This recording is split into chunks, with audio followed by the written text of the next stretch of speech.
히토류가 뭔지 아십니까? 스마트폰, 전기차, 미사일의 심장입니다. 2025년 3월, 중국은 확신했습니다. 히토류 통제만이 세계를 중국 앞에 무릎 꿇릴 수 있다고. 히토류 70% 장악은 절대 무기였죠. 나스닥이 폭락했습니다. 도쿄가 무너졌습니다. 워싱턴이 패닉에 빠졌습니다. 베이징은 승리를 확신했습니다. 그런데 단 한 나라만 다른 반응을 보였습니다. 한국이었죠. 코스피 단 2% 하락. 중국은 몰랐습니다. 서울과 판교 지하에서 5년 동안 무슨 일이 벌어졌는지. 97.3%. 재활용 기술의 혁명. 그 숫자가 중국의 통제를 무력화시켰고 세계 자원 전쟁의 판도를 완전히 뒤집어 놓았습니다. 오늘 세계를 바꾼 한국의 영웅들 이야기를 공개합니다. 제 이름은 드레이븐 크로스, 영국인입니다. 임페리얼 칼리지에서 재료공학 박사를 받았고 영국 국방성 산업보안국에서 15년을 일했습니다. 지금은 국제산업안보연합 전략위기분석국 수석 고문으로 세계 공급망 리스크를 예측하는 일을 하고 있죠. 2025년 3월 12일 새벽 4시 37분. 저는 워싱턴 DC 제 사무실에서 5개의 모니터 앞에 앉아 있었습니다. 베이징 생중계였습니다. 중국 상무부 장관이 단상에 올랐습니다. 저는 커피를 한 모금 마시다 멈췄습니다. 히토류 및 관련 장비 수출 통제를 35일 후 발효합니다. 제 손에 든 커피잔이 떨렸습니다. 제가 2년 동안 경고해왔던 최악의 시나리오였습니다. 히토류, 란타넘, 네오디뮴, 디스프로슘. 17개의 희귀한 금속 원소죠. 스마트폰 하나에 16종류, 전기차 한 대에 1kg, 풍력 발전기 한 기에 300kg. 21세기 모든 첨단 산업의 심장입니다. 그리고 중국이 전 세계 생산량의 70%를 쥐고 있습니다. 저는 즉시 타이머를 켰습니다. 35일. 인류에게 남은 시간이었습니다. 오른쪽 모니터에서 도쿄 증시가 폭락하는 게 보였습니다. 왼쪽에서는 나스닥 반도체 지수가 급락했어요. 가운데 화면에는 프랑크푸르트와 런던 증시가 붉은색으로 물들어갔죠. 인텔, 엔비디아, TSMC. 세계 반도체 기업들이 동시에 무너지고 있었습니다. 세계가 붉게 물들고 있었습니다. 저는 숨을 깊게 들이쉬었습니다. 패닉은 무지의 부산물입니다. 냉정함을 유지해야 했습니다. 저는 데이터 수집 알고리즘을 작동시켰습니다. 각국 정부 반응, 기업 성명, 언론 헤드라인. 정보가 폭포수처럼 쏟아졌습니다. 그런데 한 가지가 이상했습니다. 코스피였습니다. 서울 증시만 얕게 흔들렸습니다. 다른 나라들이 7%, 8% 폭락할 때 한국은 2%대에 그쳤죠. 삼성전자와 SK하이닉스도 마찬가지였습니다. 말이 안 됐습니다. 한국은 반도체 강국입니다. 히토류 의존도가 극도로 높은 나라죠. 제 리스크 모델은 한국을 최고 위험 국가로 찍었습니다. 그런데 시장은 정반대로 움직이고 있었습니다. 저는 한국 포털 사이트를 열었습니다. 뉴스 헤드라인들을 훑었습니다. 다른 나라들은 공황이었습니다. 워싱턴은 강경 성명을 냈고 도쿄는 긴급 강요 회의를 소집했고 브뤼셀은 세계무역기구 제소를 언급했습니다. 소음과 비난과 협박이 난무했죠. 그런데 서울은 조용했습니다. 한국산업부 대변인은 단 한 줄만 발표했습니다. 상황을 예의주시하고 있으며 필요한 조치를 취할 것입니다. 그게 전부였습니다. 청와대도 재벌 그룹들도 반도체 기업들도 침묵했습니다. 저는 모니터를 응시했습니다. 이상했습니다. 너무 이상했습니다. 저는 30년간 위기를 분석해왔습니다. 공포에는 패턴이 있습니다. 두려움은 항상 시끄럽습니다. 소리를 지르고 비난하고 회의를 열고 성명을 발표합니다. 그런데 서울은 말이 없었습니다. 침묵은 두 가지를 의미하죠. 무지하거나 준비되어 있거나. 한국이 무지할 리 없습니다. 삼성과 SK는 세계 최고의 기술 기업들입니다.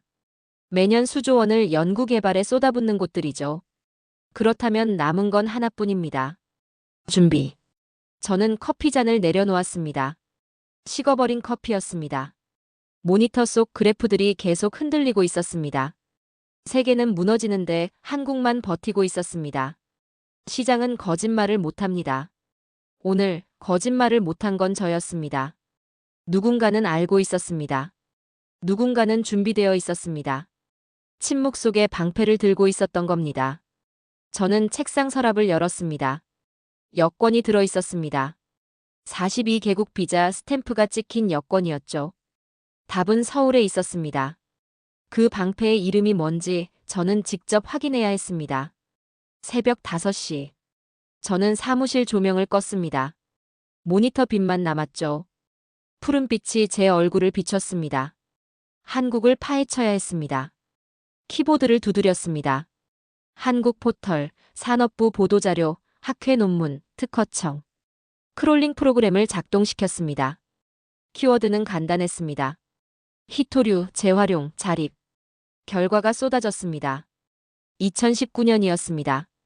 한국 정부의 희토류 재활용 예산 편성이 보였어요. 2020년 삼성과 SK 컨소시엄 구성. 2021년 파일럿 플랜트. 2022년 대체 소재 연구.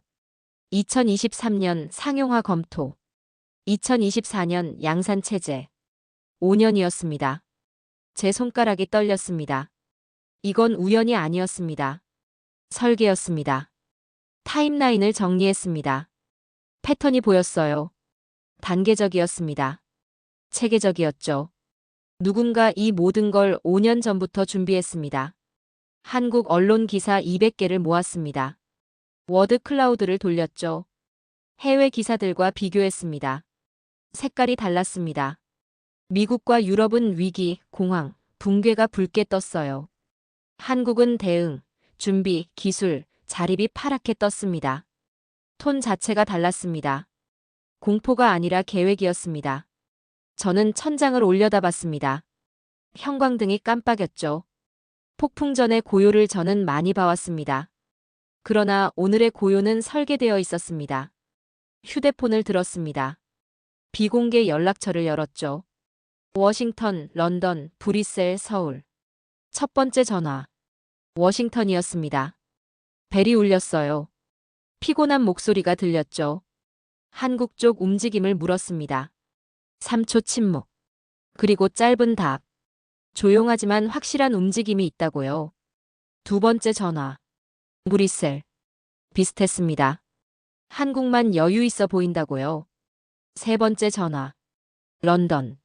재활용이라는 단어가 나왔습니다. 재활용.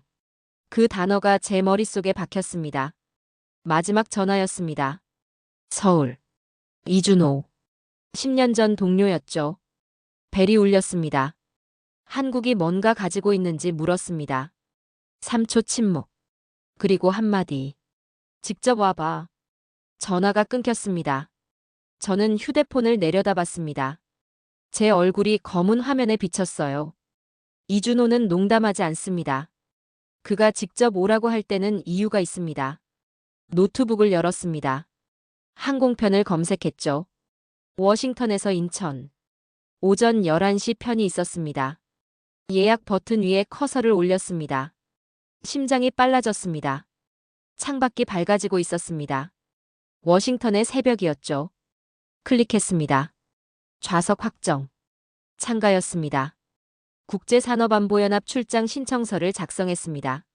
목적은 한국 공급망 현장 조사. 타임라인 자료를 첨부했어요. 전송. 1시간 후 승인이 떨어졌습니다. 짐을 쌌습니다. 노트북, 녹음기, 카메라, 여권. 42개국 비자 스탬프가 찍힌 여권이었죠. 정장 2벌을 꺼냈습니다. 가방에 넣었어요. 사무실 문을 잠갔습니다. 복도를 걸었죠. 발소리만 울렸습니다. 엘리베이터. 로비. 밖으로 나갔습니다. 차가운 공기였습니다. 3월의 워싱턴. 택시를 잡았습니다. 노란 택시가 멈췄어요. 덜레스 공항으로. 차가 출발했습니다. 워싱턴이 창밖으로 흘렀습니다. 국회의사당, 백악관, 포토맥강. 익숙한 풍경이었습니다. 30년을 이 도시에서 살았으니까요. 그런데 오늘은 달랐습니다. 떠나고 있었습니다. 답을 찾으러요. 소문은 많았고 데이터는 적었습니다. 그래서 저는 한국을 믿기로 했습니다. 정막은 준비의 다른 이름이니까요. 공항이 보였습니다. 덜레스였죠. 터미널로 걸어갔습니다. 자동문이 열렸어요. 사람들이 가득했습니다. 체크인, 탑승권, 게이트 63번. 보안 검색을 통과했습니다. 게이트로 걸었습니다. 긴 복도였죠. 도착했습니다. 창밖으로 비행기가 보였습니다. 대한항공. 흰색과 파란색. 탑승이 시작됐습니다. 줄을 섰습니다. 천천히 앞으로요. 비행기에 올랐습니다. 좌석을 찾았죠. 가방을 선반에 올렸습니다. 앉았습니다. 안전벨트를 맸습니다. 엔진 소리가 들렸습니다. 낮게 울렸어요. 비행기가 움직였습니다. 활주로를 달렸습니다. 빨라졌죠. 떴습니다. 워싱턴이 작아졌습니다. 빌딩들이 점이 됐어요. 강이 실선이 됐습니다. 구름 위였습니다. 저는 창밖을 봤습니다. 흰 구름이 끝없이 펼쳐졌죠. 14시간 후면 서울입니다. 누군가는 5년을 준비했습니다. 저는 14시간만 날아가면 됐습니다. 제 심장이 뛰었습니다. 추측은 보고서가 아닙니다. 증언만이 역사를 바꾸죠. 저는 눈을 감았습니다. 서울이 기다리고 있었습니다. 14시간이 걸렸습니다. 인천공항에 착륙한 건 다음 날 오후 4시였습니다. 비행기 창밖으로 서해가 보였죠. 회색빛 바다였습니다. 기체가 흔들렸습니다. 착륙했어요. 입국장으로 걸어갔습니다. 여권 심사를 받았죠. 짐을 찾았습니다. 컨베이어 벨트가 돌았어요. 세관을 통과했습니다. 공항 밖으로 나왔습니다. 공기가 달랐습니다. 차가웠지만 무겁지 않았어요. 서울의 3월이었습니다. 사람들이 걸었습니다. 서둘렀지만 패닉은 없었죠. 택시들이 줄지어 섰습니다. 버스가 출발했어요. 평온했습니다. 도시는 거짓말을 못합니다. 오늘 서울은 겁내지 않았습니다. 택시를 탔습니다. 강남으로 가주세요. 운전기사가 라디오를 켰습니다. 뉴스가 흘러나왔어요. 산업통상자원부는 오늘 히토류 공급망 다변화가 순조롭게 진행 중이라고 밝혔습니다. 관계자는 5년 전부터 단계적으로 준비해온 방안이 효과를 보고 있다고. 5년 전부터. 제 귀가 쫑긋해졌습니다. 노트의 타임라인과 정확히 일치했습니다. 2020년부터였죠.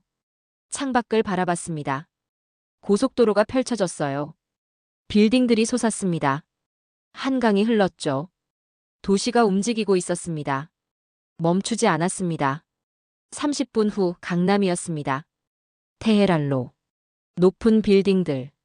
사람들이 걸었어요. 저녁 시간이었습니다. 이준호가 로비에서 기다리고 있었습니다. 10년 만이었습니다. 머리에 흰머리가 섞였더군요. 눈빛은 여전히 날카로웠습니다. 악수했습니다. 그의 손은 따뜻했어요. 잘 왔어.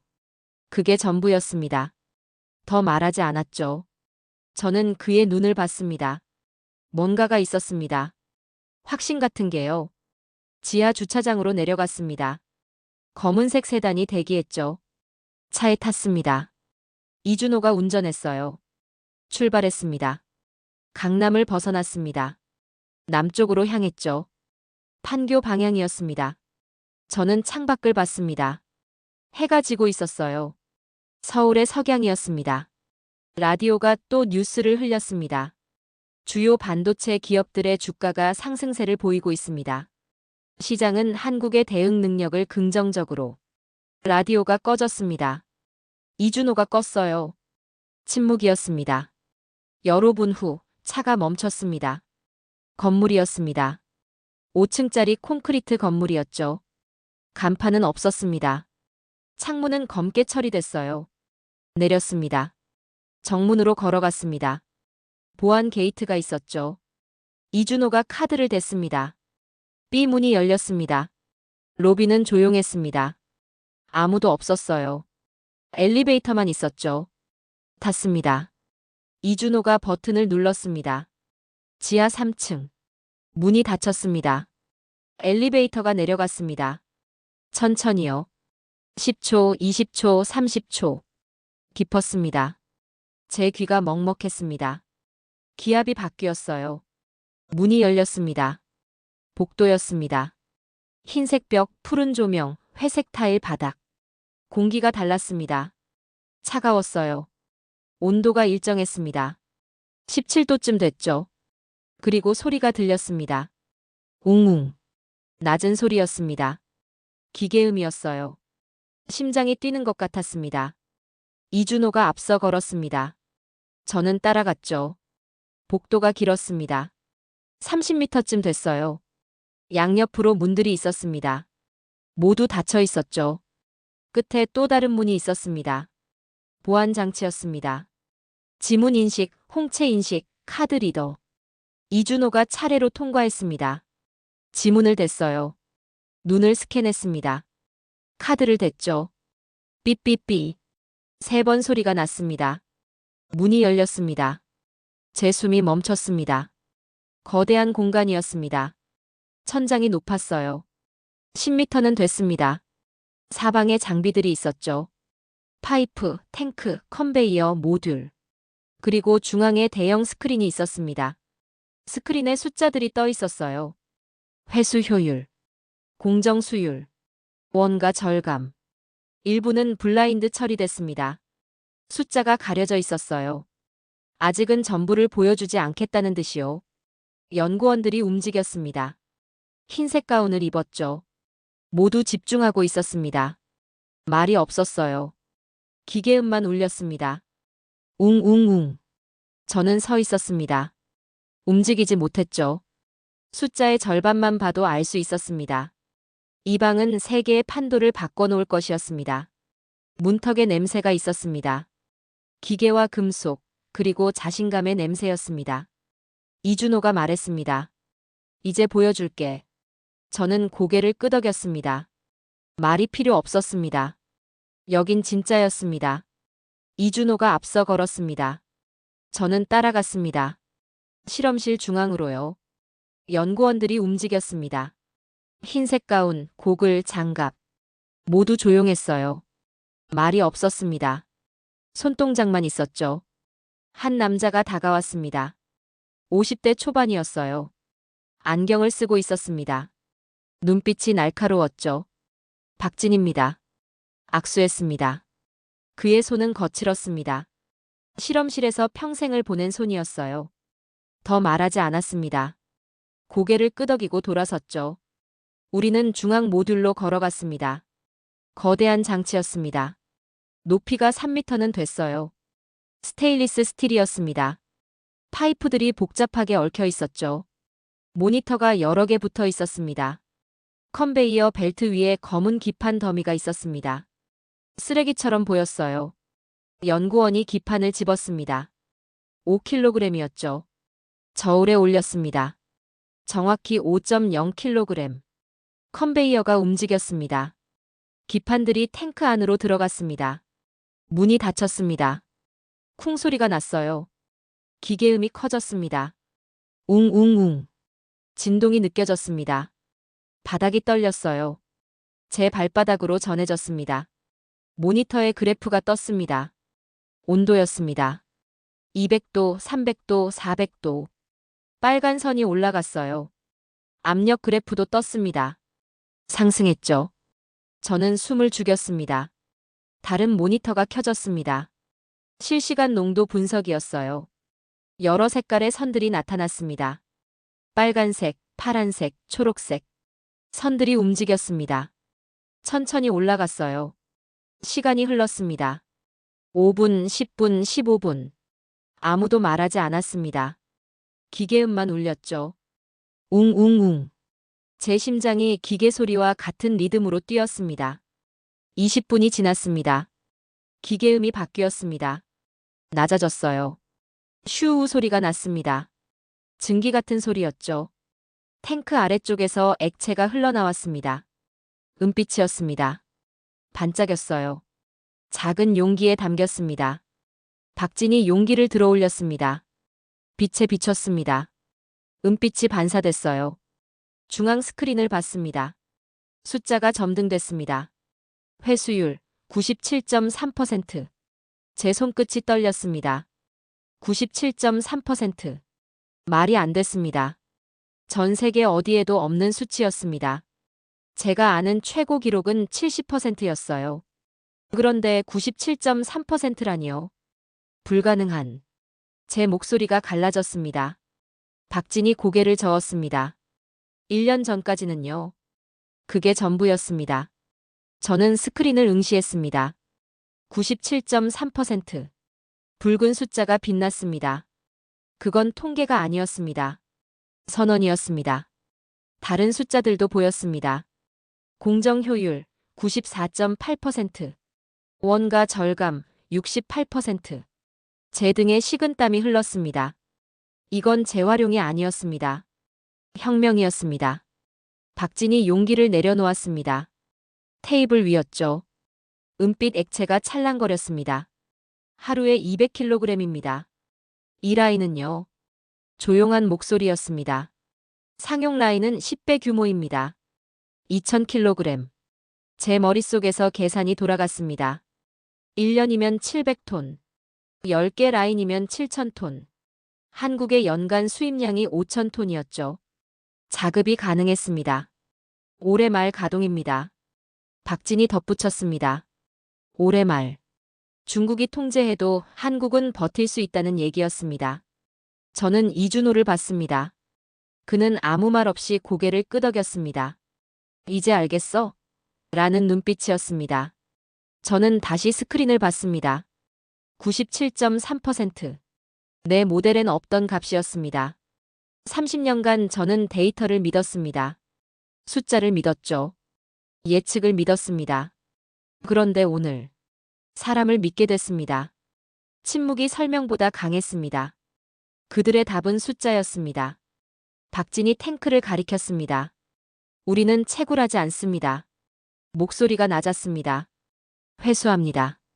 제 등에 전율이 흘렀습니다. 땅을 파는 게 아니었습니다. 쓰레기를 자원으로 바꾸는 거였습니다. 기술이 자원을 초월했습니다. 저는 휴대폰을 꺼냈습니다. 사진을 찍었어요. 스크린을 찍었습니다. 장비를 찍었죠. 용기 속 은빛 액체도 찍었습니다. 파일명을 정했습니다.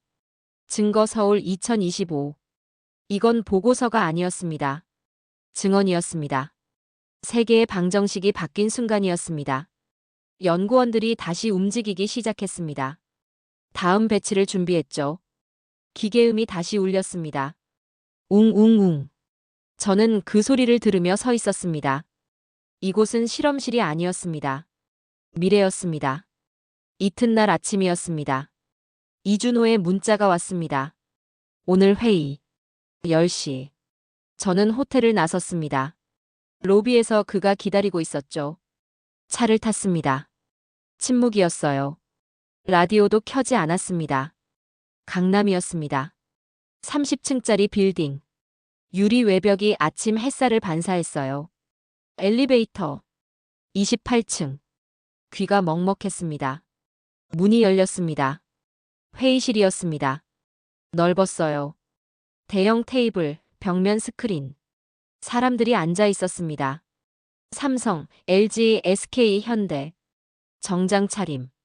모두 50대에서 60대였죠. 저는 구석자리에 앉았습니다. 관찰자였어요. 회의가 시작됐습니다. 스크린에 자료가 떴습니다. 프로젝트 자립. 발표자가 일어섰습니다. 산업부 과장. 40대 후반이었어요. 그래프가 나타났습니다. 중국 히토류 의존도 변화. 선이 그려졌습니다. 2020년 78%에서 시작했어요. 급격히 하강했습니다. 2021년 62%, 2022년 50%, 2023년 41%, 2025년 현재 32%. 제 손끝이 차갑게 식었습니다. 5년 만에 절반 이하였습니다. 다음 슬라이드였습니다. 목표치. 2025년 말 15%, 2026년 말 5%, 5%. 완전한 독립이었습니다. 재활용 라인 현황이 떴습니다. 완공 3개, 건설 중 5개, 설계 중 2개, 총 10개. 박수가 나왔습니다. 조용했지만 단단했어요. 누구도 말하지 않았습니다. 표정도 변하지 않았죠. 다만 고개를 끄덕일 뿐이었습니다. 그래프가 계속 나타났습니다. 글로벌 증시 반응, 한국 관련 종목들, 상승 곡선이었어요. 초록색 선들이었습니다. 중국 히토류 기업들, 하락 곡선, 붉은색 선들이었죠. 시장이 알아차리고 있었습니다. 유럽 투자은행 리포트가 떴습니다. 제목이 보였어요. 한국의 히토류 독립, 게임 체인저. 일본 증권사 분석도 나왔습니다. 한국 기술력 재평가 필요. 세계가 움직이기 시작했습니다. 회의가 끝났습니다. 1시간이었죠. 사람들이 일어났습니다. 악수했어요. 말은 적었습니다. 눈빛만 교환했죠. 모두 나갔습니다. 저는 자리에 앉아 있었습니다. 손이 떨렸습니다. 테이블 위에 올려놓았어요. 멈추지 않았습니다. 기술의 그래프가 국경을 초월하고 있었습니다. 호텔로 돌아왔습니다. 방에 들어갔어요. 노트북을 열었습니다. 창밖으로 서울이 보였습니다. 빌딩들, 한강, 다리들. 보고서를 써야 했습니다. 커서가 깜빡였습니다. 손가락을 키보드에 올렸습니다. 타이핑을 시작했습니다. 한국 히토류 자립 분석. 멈췄습니다. 자립이 아니었습니다. 혁명이었죠. 지웠습니다. 다시 썼습니다. 한국 히토류 독립 2026년 달성 확실. 또 멈췄습니다. 제 손끝이 얼어붙었어요. 이 보고서가 나가면 세계가 움직입니다. 중국은 압박할 겁니다. 미국은 요구하겠죠. 한국은 압력을 받을 거예요. 창밖을 봤습니다. 차들이 움직였습니다. 사람들이 걸었죠. 조용한 도시였습니다. 그들은 5년 동안 침묵했습니다. 싸우지 않았어요. 증명했습니다. 저는 객관이라는 단어가 불편해졌습니다. 나는 분석가입니까? 목격자입니까? 휴대폰이 울렸습니다. 워싱턴이었습니다. 국제산업안보연합. 받았습니다. 목소리가 급했습니다. 보고서를 요구했어요. 각국이 기다린다고 했습니다. 저는 확인이 더 필요하다고 답했습니다. 전화가 끊겼습니다. 노트북을 봤어요. 빈 화면이었습니다. 회의실 그래프가 떠올랐습니다. 78%에서 5%로 가는 선. 박진의 목소리가 들렸습니다. 우리는 채굴하지 않습니다. 회수하죠. 자원은 제로섬입니다. 누군가 가지면 누군가 잃죠. 그런데 기술은 달랐습니다. 저는 심호흡했습니다. 타이핑했습니다. 한국의 선택, 기술이 자원을 초월하다. 제목이었습니다. 본문을 쓰기 시작했습니다. 나는 97.3%를 목격했다. 2020년부터 2025년까지 5년의 침묵, 5년의 준비. 손이 멈추지 않았습니다. 그리고 세계가 바뀌기 시작했다. 창밖에 서울이 빛나고 있었습니다. 파일을 저장했습니다. 아직 보내지 않았죠. 내일 결정하기로 했습니다. 침대에 누웠습니다. 천장을 봤어요. 어둠 속에서 숫자들이 떠올랐습니다. 97.3%, 78%에서 32%로 5년, 10개 라인. 숫자가 아니었습니다. 의지였습니다. 눈을 감았습니다. 내일이 기다리고 있었습니다. 다음 날 새벽이었습니다. 휴대폰이 울렸습니다. 6시였어요. 워싱턴이었습니다. 화상통화 요청. 미국 상무부. 저는 일어났습니다. 노트북을 켰죠. 접속했어요. 화면에 얼굴이 나타났습니다. 차관 보였습니다. 60대 초반. 회색 정장. 굳은 표정이었죠. 사흘째야. 목소리가 날카로웠습니다. 정확해야 합니다. 한국이 뭘 숨기고 있지? 대답하지 않았습니다. 차관보가 앞으로 몸을 기울였습니다. 화면에 얼굴이 가까이 왔어요. 자네 누구 편인가? 한국은 통제 대상이야. 통제 대상. 그 단어가 제 귓속을 때렸습니다. 오늘 안으로 보고서 보내게. 명령이야. 화면이 꺼졌습니다. 저는 노트북을 내려다봤습니다. 검은 화면에 제 얼굴이 비쳤어요. 손이 떨렸습니다. 30년을 저는 명령을 따랐습니다. 시스템을 믿었죠. 동맹을 지켰습니다. 그런데 오늘은 손이 멈췄습니다. 샤워를 했습니다. 차가운 물이었어요. 정신을 깨워야 했습니다. 옷을 입었습니다. 회색 정장. 넥타이를 맸죠. 거울을 봤습니다. 제 눈이 보였어요. 충혈돼 있었습니다. 오전 9시였습니다. 이메일 알림이 떴습니다. 발신자를 확인했습니다. 베이징이었어요. 열었습니다. 중국어와 영어 번역본. 리처드 왕 부장관 명의였습니다. 한국 관련 정보 교환 제한. 상호 이익. 마지막 문장이 있었습니다. 신중한 선택 기대. 협박이었습니다. 은유적이지만 명확했죠. 저는 이메일을 닫았습니다. 창밖을 봤습니다. 서울이 깨어나고 있었어요. 차들이 움직였습니다. 버스가 지나갔죠. 조용했습니다. 미국은 명령했습니다. 중국은 협박했어요. 둘 다 같았습니다. 한국을 통제하고 싶어 했죠. 휴대폰을 들었습니다. 이준호에게 문자를 보냈어요. 만날 수 있나? 30초 만에 답이 왔습니다. 1시간 후. 한강공원. 택시를 탔습니다. 한강으로 향했어요.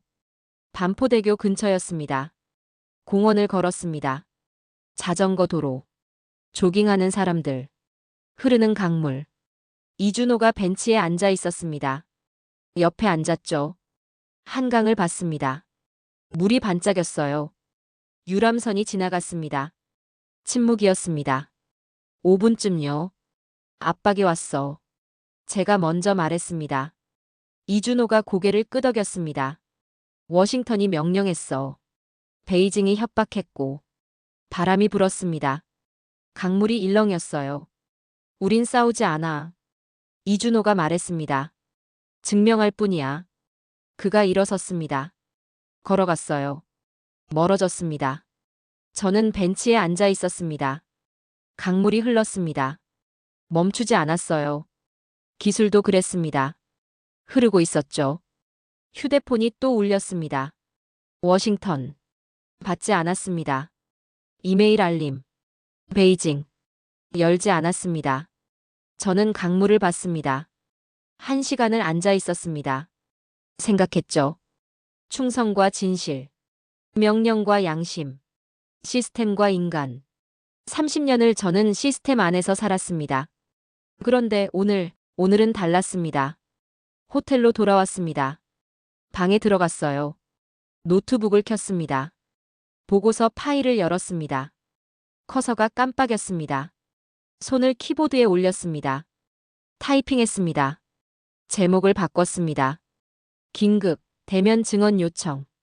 본문을 지웠습니다. 새로 썼습니다. 현장 확인 결과 서면 보고 불충분. 국제산업안보연합 긴급회의 소집 요청. 직접 증언 필요. 짧았습니다. 파일명을 바꿨습니다. 증언 요청 크로스 긴급.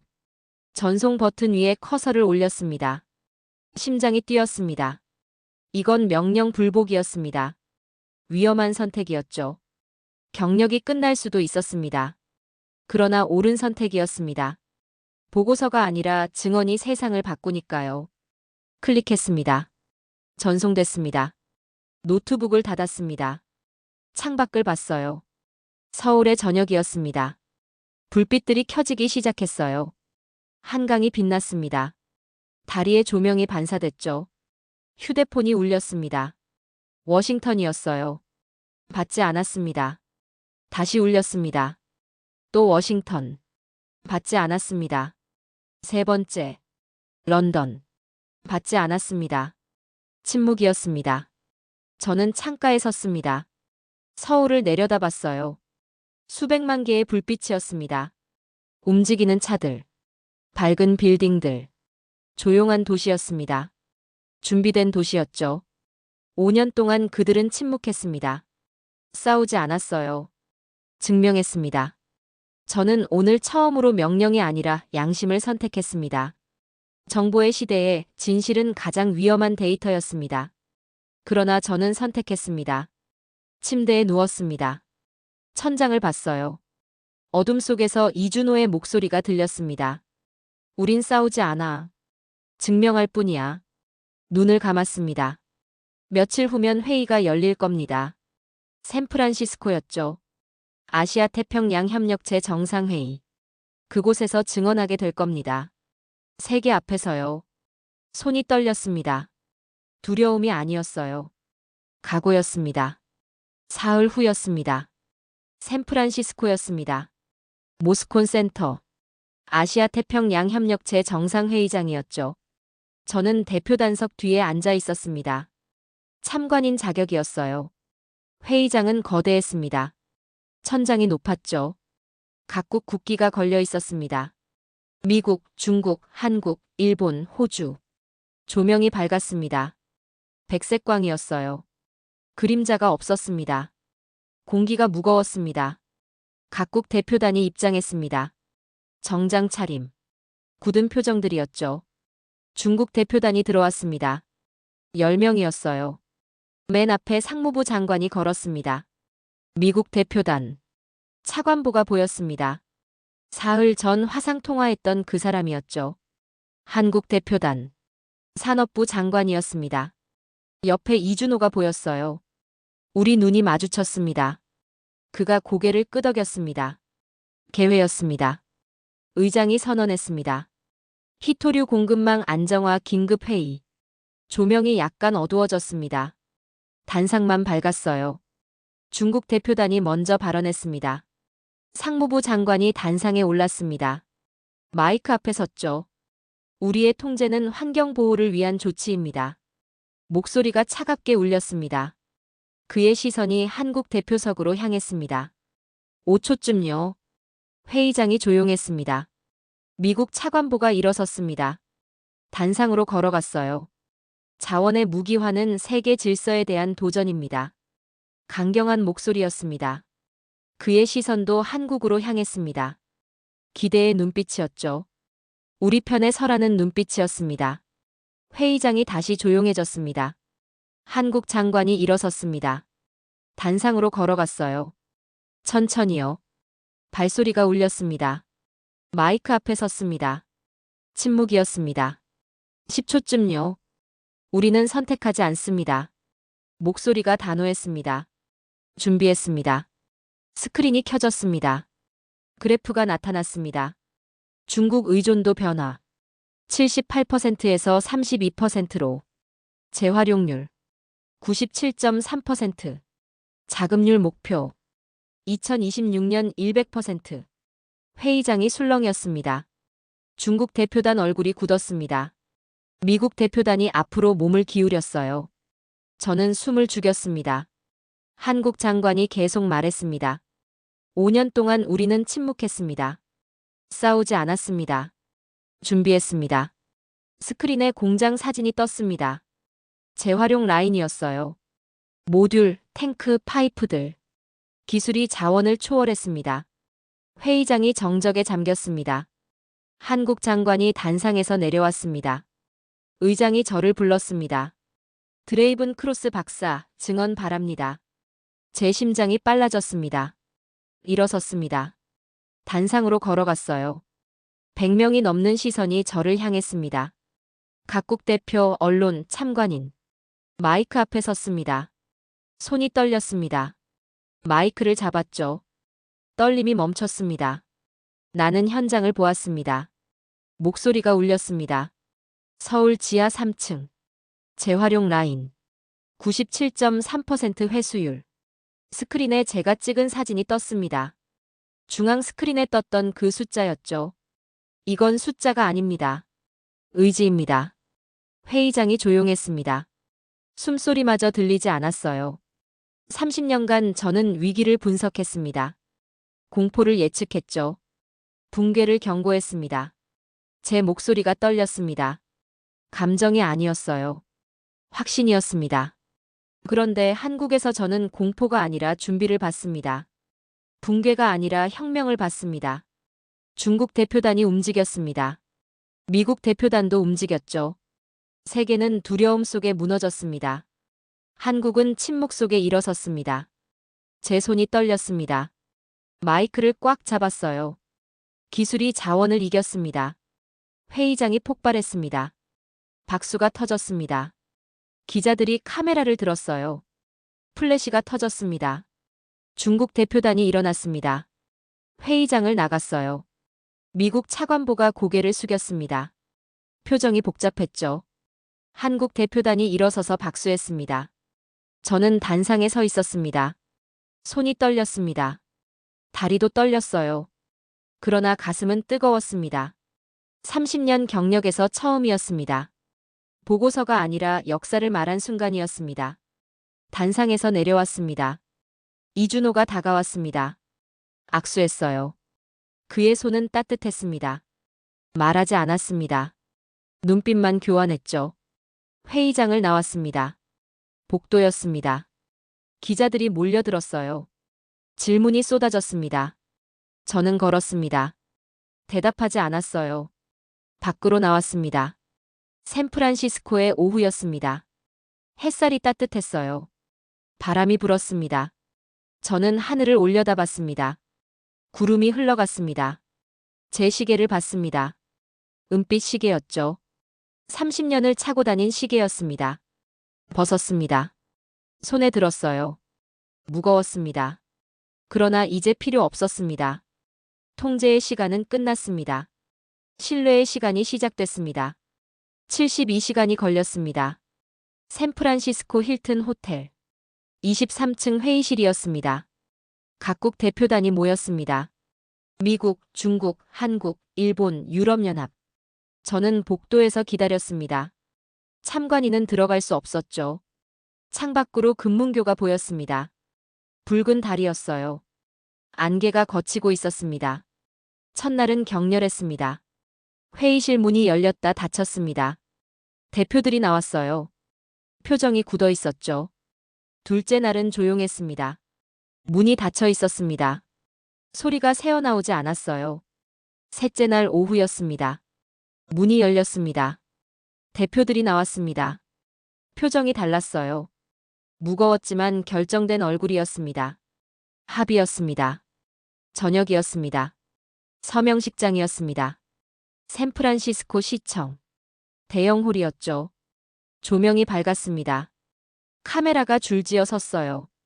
각국 대표가 단상에 올랐습니다. 중국 대표가 먼저 서명했습니다. 미국이 뒤따랐죠. 한국, 일본, 유럽연합. 종이 위에 펜이 움직였습니다. 5번 움직였어요. 박수가 터졌습니다. 스크린에 세 단어가 떴습니다. 공유, 자립, 상생. 모두 일어섰습니다. 저도 일어섰습니다. 박수했어요. 중국은 통제를 완화했습니다. 단계적으로요. 미국은 기술 협력을 약속했습니다. 한국은 재활용 기술 공유를 선언했죠. 세계가 움직였습니다. 한 방향으로요. 그날 밤이었습니다. 호텔바에서 이준호를 만났습니다. 창가 자리였어요. 샌프란시스코 야경이 펼쳐졌습니다. 위스키를 마셨습니다. 침묵이었죠. 끝났어. 제가 말했습니다. 시작이야. 이준호가 답했습니다. 우리는 잔을 부딪혔습니다. 소리가 맑았어요. 한 달 후였습니다. 저는 워싱턴으로 돌아왔습니다. 사무실은 그대로였습니다. 책상, 모니터, 의자. 그러나 저는 달랐습니다. 국제산업안보연합에서 사직서를 냈습니다. 새로운 제안이 왔습니다. 글로벌 자원위원회 고문이었죠. 받아들였습니다. 6개월 후였습니다. 서울이었습니다.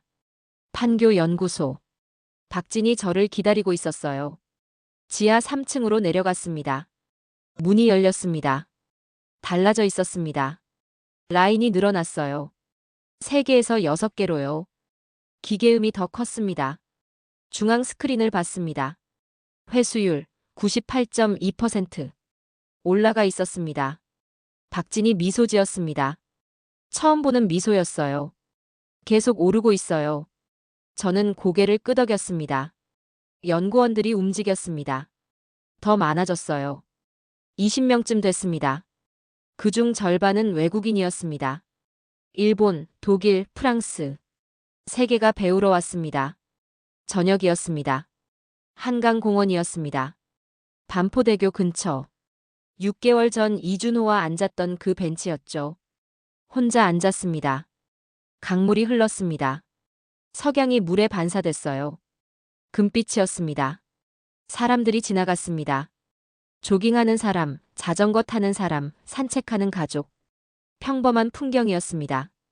그러나 이 평범함 아래 5년의 준비가 있었습니다. 300번의 실패가 있었죠. 97.3%의 돌파가 있었습니다. 저는 손목을 봤습니다. 시계가 없었습니다.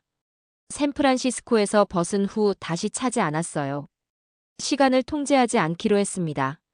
미래를 신뢰하기로 했죠. 해가 졌습니다. 불빛들이 켜지기 시작했습니다. 빌딩, 다리, 거리. 서울이 빛났습니다. 저는 일어섰습니다. 걸었어요. 천천히요. 다리를 건넜습니다. 한강 위였죠. 바람이 불었습니다. 중간쯤 멈췄습니다. 난간에 기댔습니다. 강물을 내려다봤어요. 흘렀습니다. 멈추지 않았죠. 30년간 저는 데이터를 분석했습니다. 위기를 예측했죠. 세상을 읽었습니다. 그런데 한국에서 본 건 숫자가 아니라 의지였습니다. 히토류 전쟁은 끝났습니다. 그러나 더 큰 승리는 인간의 신념이었습니다. 5년의 침묵, 5년의 준비, 단 한순간의 증명. 그 짧은 순간이 세계를 바꿨습니다. 저는 이제 알고 있습니다. 21세기의 강국은 자원을 가진 나라가 아니라 포기하지 않는 사람들을 가진 나라라는 것을요. 바람이 불었습니다. 강물이 반짝였습니다. 저는 걸었습니다. 다리를 건넜어요. 서울 속으로요. 불빛들이 저를 감쌌습니다. 따뜻했습니다. 그날 이후 제 시계는 멈췄습니다. 시간을 통제하던 저는 이제 미래를 신뢰합니다. 기술이 자원을 이겼습니다. 인간이 두려움을 이겼습니다. 그리고 조용한 혁명이 세계를 바꿨습니다.